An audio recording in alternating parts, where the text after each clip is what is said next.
Rana Tahir Rehman Khan district police officer Jhelum کے احکامات کی روشنی میں جہلم پولیس کا سماج دشمن عناصر کے خلاف بلا تفریق کارروائیاں جاری۔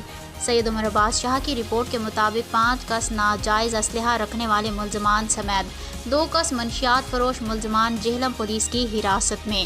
تھانہ صدر پولیس نے کارروائی کرتے ہوئے 4 کس ناجائز اسلحہ رکھنے والے ملزمان کلیم اختر ولد محمد شریف ساکن نئی آبادی چک دولت جہلم کو گرفتار کیا، جس کے قبضے سے رائفل 12 بور ریپیٹر ماں کارتوس برآمد۔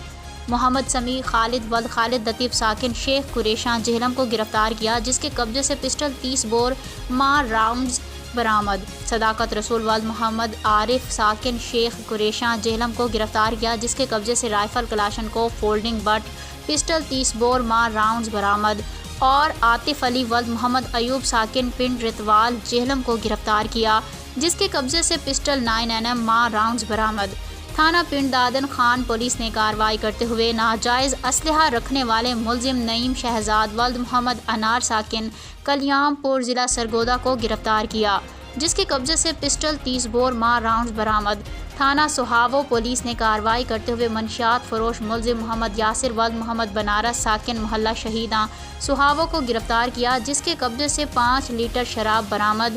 تھانہ جلال پور شریف پولیس نے کارروائی کرتے ہوئے منشیات فروش ملزم مدثر نظر ولد نظر حسین ساکن جلال پور شریف کو گرفتار کیا، جس کے قبضے سے 220 گرام چرس برآمد۔